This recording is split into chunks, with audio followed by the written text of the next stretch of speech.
Welcome back. The U.S. is now dipping its toes into the raging cauldron of Syria's civil war after the White House says it will give military aid to the rebels. Now, this move draws the U.S. closer to a conflict that has turned into a magnet for extremists of all stripes, including rebel groups that are allies with al-Qaeda. So what are the risks involved for America, and could it backfire? John Bolton is a former U.S. ambassador to the United Nations. He's also a Fox News contributor and a senior fellow at the American Enterprise Institute. He joins us to weigh in on this. Ambassador, is it the right move or could it backfire? Well, I think it's a mistake, largely because I think what's happening in Syria, as bad as it is, has to be taken in the larger Middle Eastern context. The real problem is Iran, the regime in Tehran. Despite this election they've had today, no foreign policies are going to change as a result of it, and Iran and Russia are responsible for keeping the dictatorial Assad regime in power in Syria.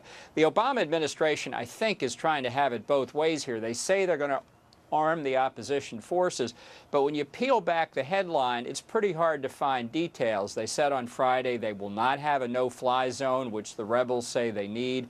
They won't supply heavy weapons like anti-aircraft missiles, and I think that's the right thing because who knows where those missiles would end up.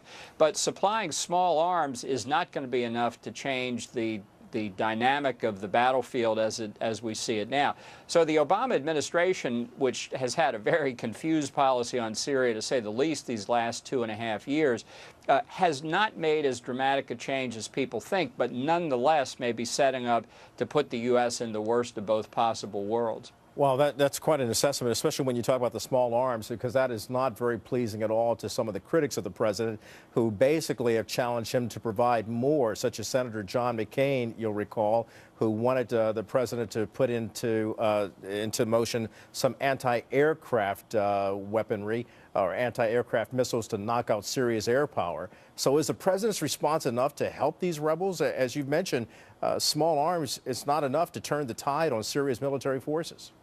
Well, I think most outside observers think that it's not enough, and the rebel leaders themselves have been pleading for heavier weapons.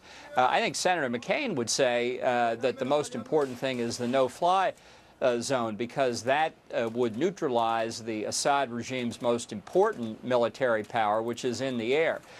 So that's why I say, and by the way, we don't know when the small arms are actually going to be delivered to the rebels and what kind of training they might get or the rest of it. Now, we're going to have another dynamic at work here beginning on Monday with the G8 meeting in Northern Ireland, where President Putin of Russia, who has already rejected the Obama administration's assertion that Assad used chemical weapons, will be there to press his case, which is to continue to support the Assad regime. So it's going to be a very interesting meeting at the G8 in just a few days. So, Ambassador, this is very dicey then. You have Russia, you have Hezbollah, and Iran all involved in Syria, and they're there to help us, Bashar Assad continue to hold on to his power. How do we in the United States and the Western world get in there to get him to step down, or is that far removed from the table now? Well, I don't think there's any chance we're going to be able to do that. And I think in any event, although, as I say, that nobody can ignore the tragedy with 93,000 dead civilians in Syria, it is not the main event. So is it a case of too little too late, sir? It could well be. Yeah, I think the main focus needs to be on the regime in Tehran. And if you want to overthrow somebody, that's the regime to overthrow. Ambassador, this is a very messy situation. And as you've mentioned, too little too late. And did we wait too long to get involved?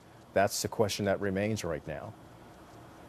Right, and I think the Obama administration's policy is hardly firm at this point. I think it's subject to further fluctuations, and I think that can only make it worse for the United States because we will be seen once again to have a wavering policy. Ambassador John Bolton, we thank you for your perspective, sir. Thank you.